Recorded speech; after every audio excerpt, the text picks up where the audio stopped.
Los 7 misterios más inquietantes de la Biblia.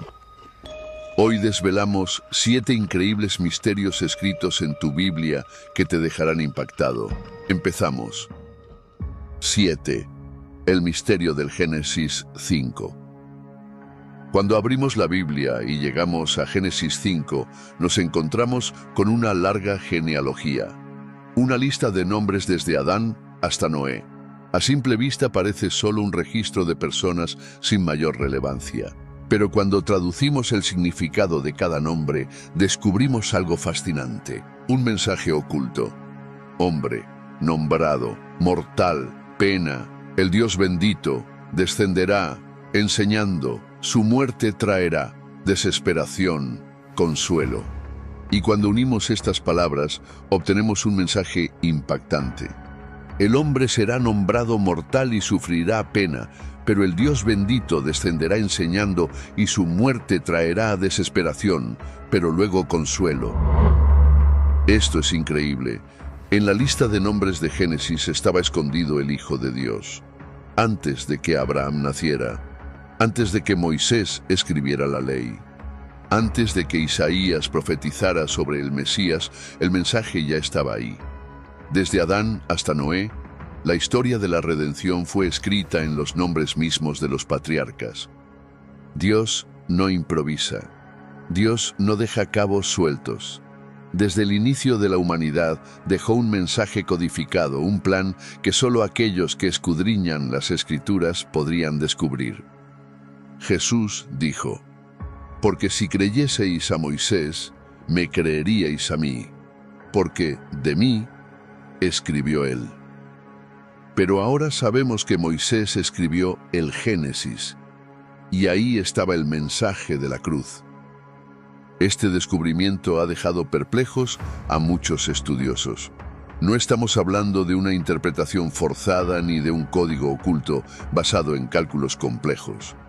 Es una simple traducción de los nombres, lo que significa que este mensaje ha estado presente en la Biblia desde el principio, esperando ser descubierto. Sigamos descubriendo el siguiente misterio. 6. La creación de Dios.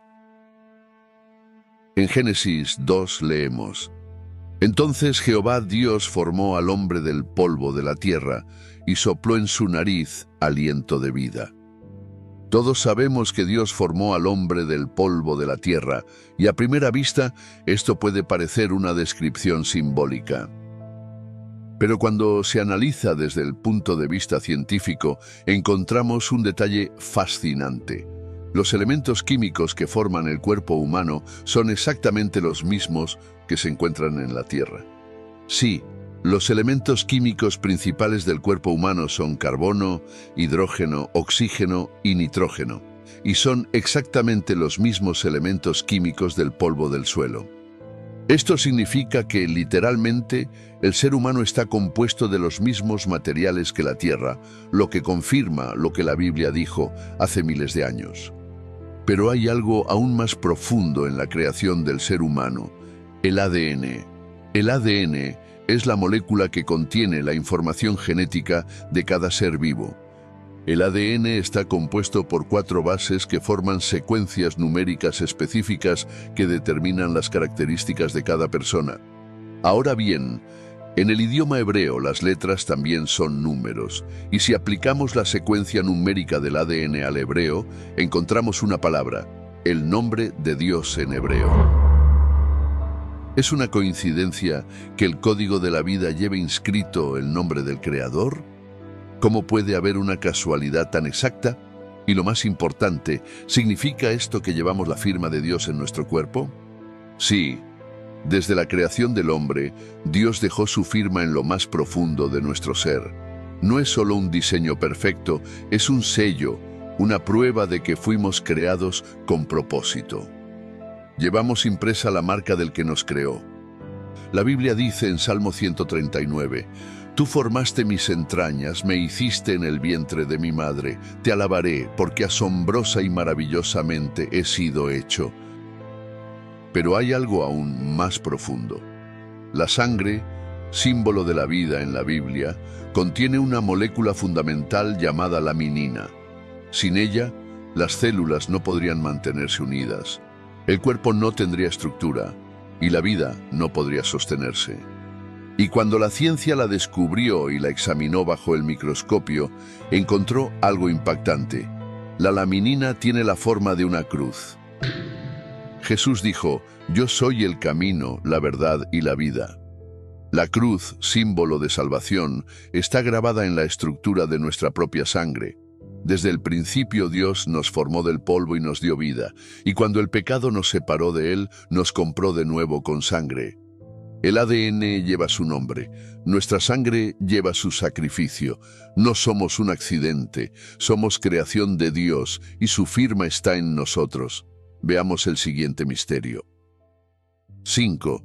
El código oculto de Isaías 53. Isaías 53 es una de las profecías más impactantes de toda la Escritura. Un capítulo que describe con precisión asombrosa el sufrimiento del Mesías, su rechazo, su sacrificio y su entrega por la humanidad. Pero este pasaje, escrito 700 años antes de Jesús, esconde algo más, algo que no se ve a simple vista, un código oculto en el idioma hebreo. La profecía dice que el Mesías sería herido por nuestras rebeliones, molido por nuestros pecados, y que el castigo de nuestra paz caería sobre él. Y aunque los antiguos rabinos intentaron evitar esta interpretación, la realidad es innegable. Isaías 53 es la imagen exacta de la crucifixión de Cristo. Pero hay algo que solo es visible si miramos más profundo, si no solo leemos, sino que contamos. En el texto original, en hebreo, si tomas el capítulo 53 y cuentas cada 49 letras, aparece una palabra clara y directa. Una firma encriptada. Yeshua Shmi. Jesús es mi nombre. No es una interpretación, no es una teoría, es un patrón matemático incrustado en el texto bíblico. Un mensaje oculto dentro de una profecía, un nombre escondido en un capítulo que describe el sufrimiento del siervo de Dios. ¿Cómo es esto posible? ¿Cómo pudo un texto escrito siglos antes de Cristo contener su nombre de manera cifrada? Los antiguos escribas no manipulaban los textos. El hebreo es un idioma rígido, cada letra tiene un valor numérico y un significado. No se puede simplemente alterar una palabra sin cambiar su contexto. Entonces, ¿cómo es posible que el nombre de Jesús estuviera oculto en la Biblia 500 años antes? Y hay más, porque no es casualidad que tengamos que contar cada 49 letras. El número 49 es 7 veces 7, y en la Biblia el 7 es el número de Dios. Es como si Dios hubiese incrustado su firma en un patrón perfecto, asegurándose de que solo quienes estudien con atención descubran el mensaje. Jesús mismo dijo: «Escudriñad las Escrituras, ellas son las que dan testimonio de mí». Y cuando escudriñamos Isaías 53, encontramos su nombre grabado en sus palabras.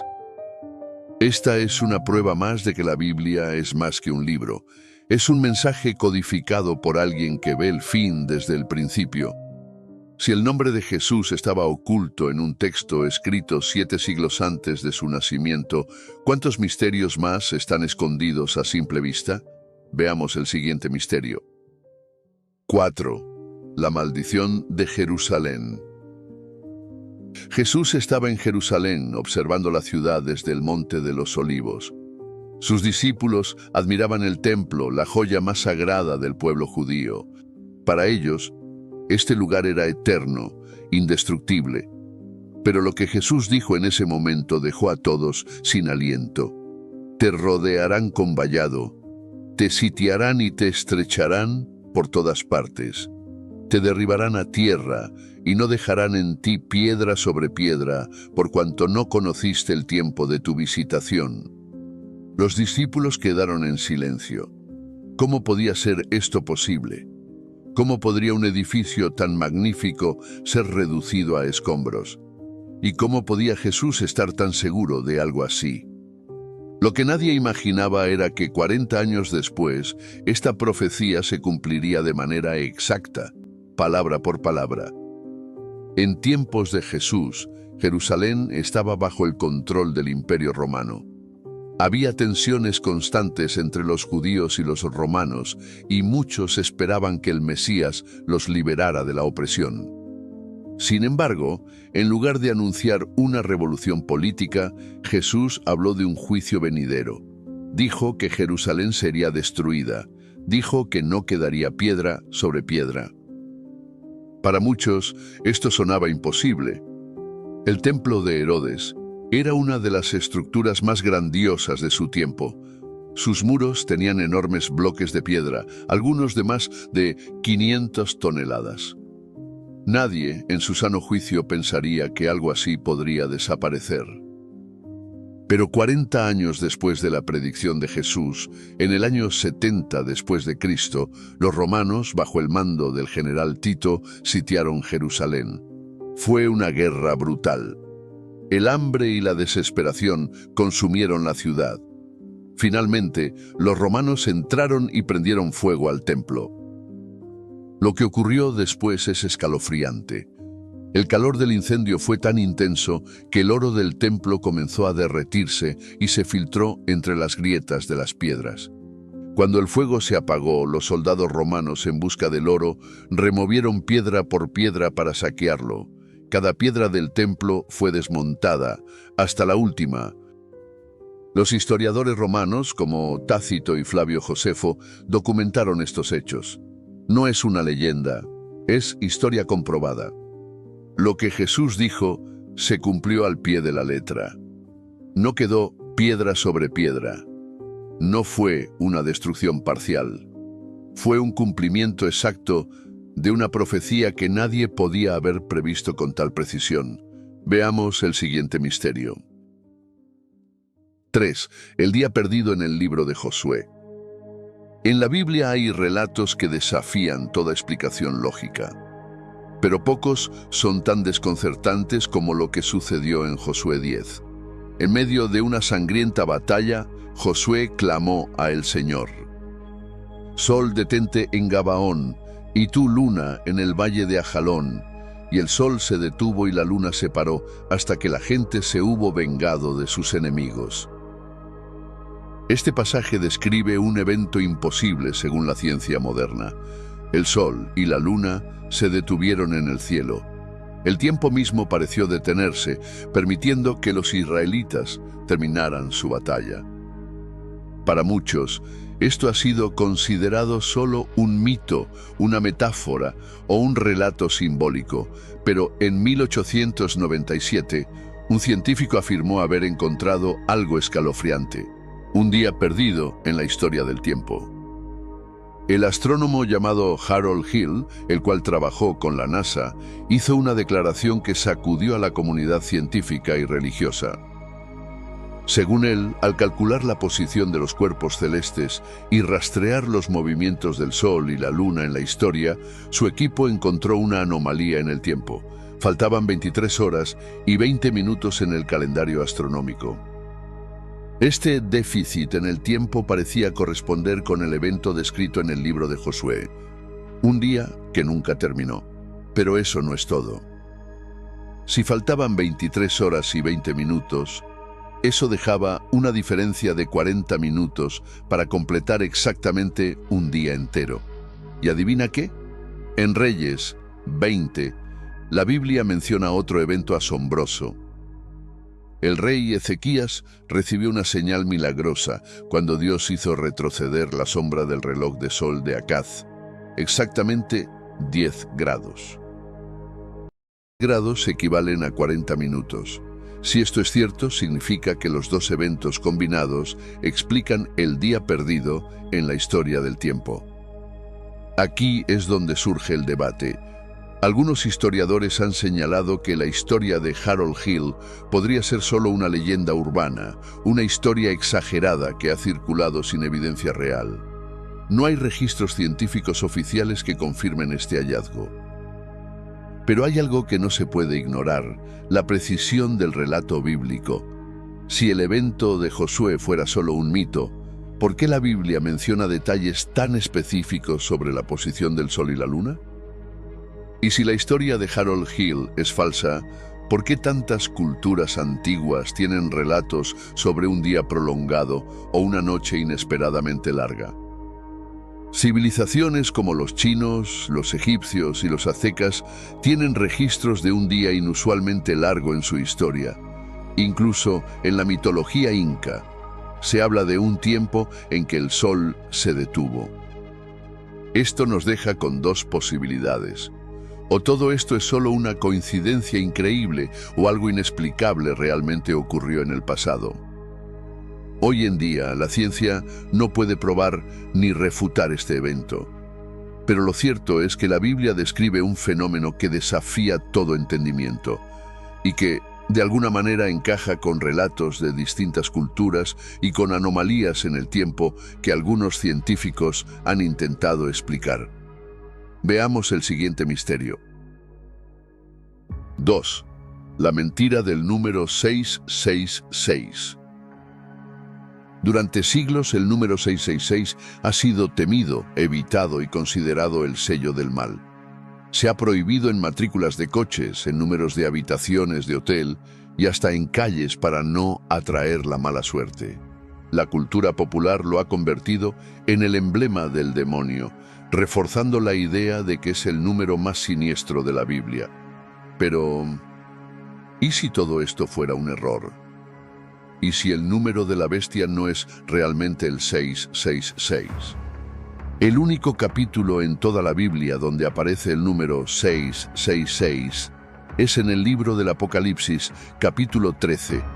Empecemos descifrando el primer versículo. Y hacía que a todos, pequeños y grandes, ricos y pobres, libres y esclavos, se les pusiese una marca en la mano derecha o en la frente, y que ninguno pudiese comprar ni vender, sino el que tuviera la marca, o el nombre de la bestia, o el número de su nombre. Este versículo describe un control absoluto sobre la humanidad. Una marca, una señal de sometimiento a la bestia que se impone en la mano o en la frente. La mano representa las acciones, el trabajo, lo que hacemos. La frente representa las creencias, el pensamiento, la mente. Esto significa que el sistema de la bestia no solo controla lo que haces, sino también lo que piensas.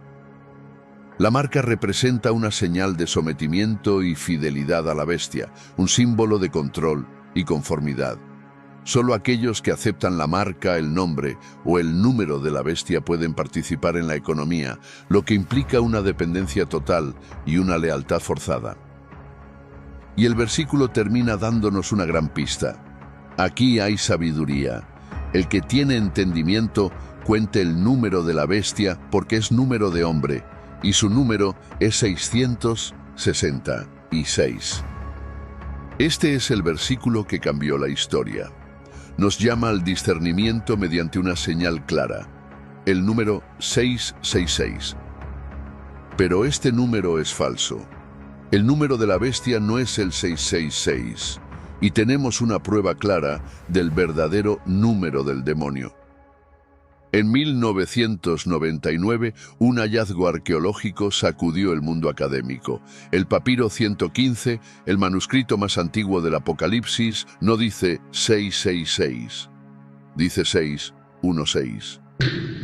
Este papiro, descubierto en Oxirrinco, Egipto, es el manuscrito más antiguo del mundo con el texto de Apocalipsis. Y en él, el número de la bestia no es el que siempre hemos creído. El error o manipulación pudo deberse a copistas de los primeros siglos que, al transcribir los manuscritos, modificaron el número de la bestia. ¿Pero por qué? La teoría más aceptada es que fue para señalar a Nerón, el emperador romano que persiguió a los cristianos brutalmente en el siglo I.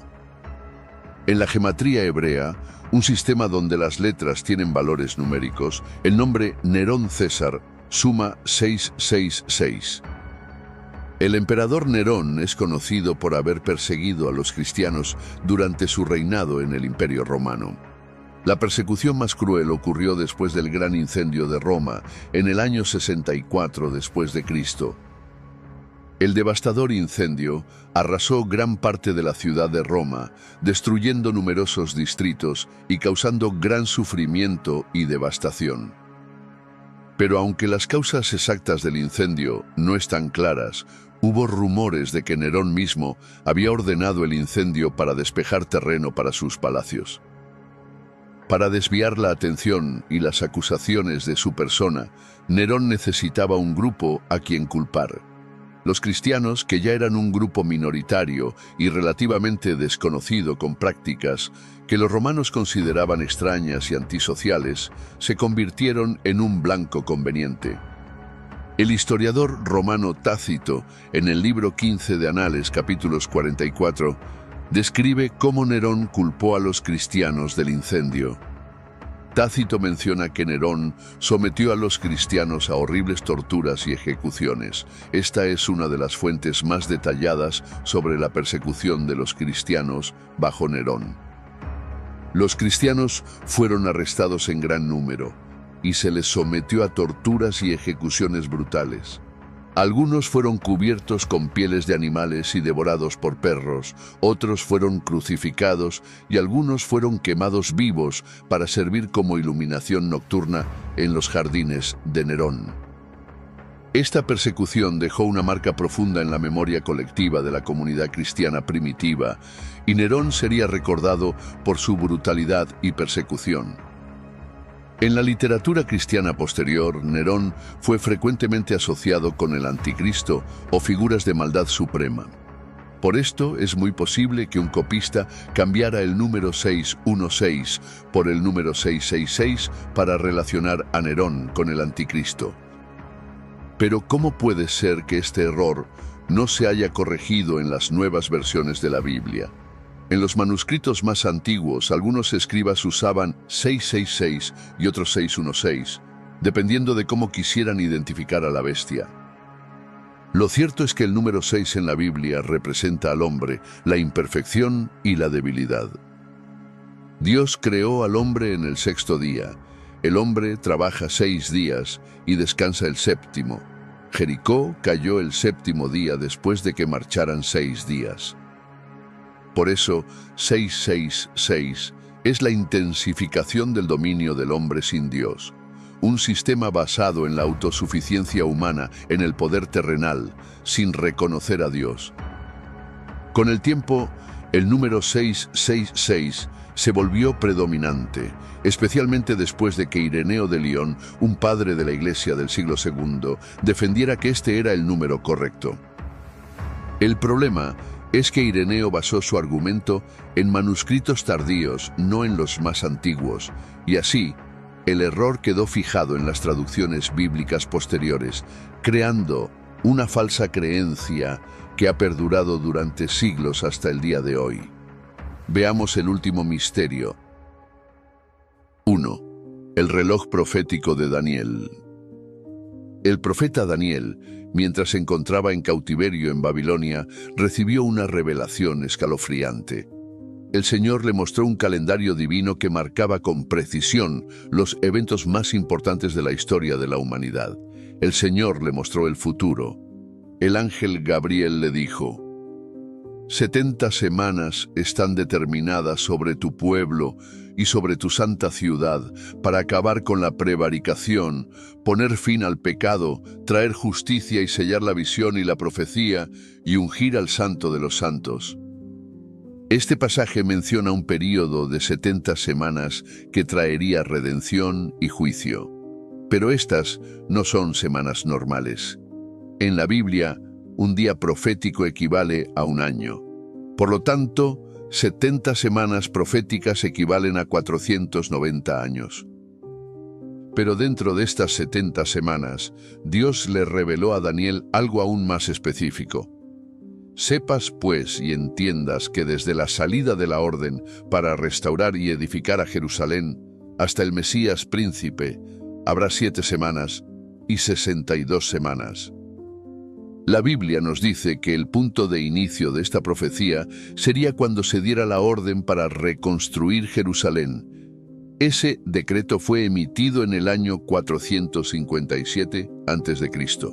por el rey Artajerjes de Persia. Ahora hagamos el cálculo.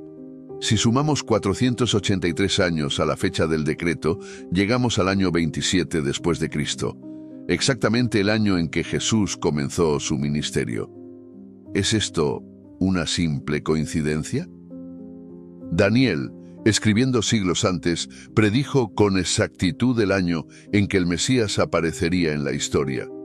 Jesús inició su ministerio exactamente en el año que la profecía anunció. Pero hay algo todavía más impactante. La profecía no solo predijo su llegada, sino su muerte. Y después de las 62 semanas se quitará la vida al Mesías, mas no por sí. Daniel vio que el Mesías sería cortado a la mitad de la última semana. Si la última semana profética equivale a 7 años, entonces la mitad de esa semana son 3 años y medio. Jesús inició su ministerio en el año 27 después de Cristo. 3 años y medio después, en el año 31, ocurrió el evento más trascendental de la historia. Jesús fue crucificado, exactamente como lo escribió Daniel. Pero la profecía de Daniel aún no está completa. Todavía queda una última semana profética que aún no se ha cumplido. Daniel dijo: por otra semana más confirmará el pacto con muchos. A la mitad de la semana hará cesar el sacrificio y la ofrenda. Pero después de la crucifixión de Cristo, el reloj profético parece haberse detenido. ¿Por qué? Algunos estudiosos creen que esta última semana se cumplió con la muerte de Jesús en la cruz. Creen que el sacrificio de Cristo terminó con la necesidad de los sacrificios del templo. Sin embargo, otros creen que esta última semana aún está en el futuro y representa los últimos 7 años de la historia humana antes del regreso de Cristo. En esta interpretación se dice que habrá un período de gran tribulación, un sistema de control mundial y la manifestación final del anticristo. Si esto es cierto, significa que el reloj profético de Daniel aún sigue corriendo y que el desenlace final podría estar muy cerca. Si la primera parte de la profecía de Daniel fue tan precisa al predecir la llegada de Jesús, ¿por qué ignorar la última parte? Si el reloj de Dios sigue avanzando, significa que la profecía no ha terminado. Aún falta un periodo final. Cuando veáis todas estas cosas, conoced que está cerca, a las puertas. Tenemos que estar preparados para este momento, y el Señor nos dio el entendimiento en el libro del Apocalipsis. Es muy importante entender este libro, el último de toda la Biblia. Te dejo en pantalla un vídeo con el que millones de personas han podido comprender el libro del Apocalipsis. Si aún no lo has visto, no te lo puedes perder. Si te ha gustado este vídeo y quieres más vídeos de discernimiento, dale a me gusta o deja tu comentario abajo. Gracias por tu apoyo a este canal y que el Señor esté contigo.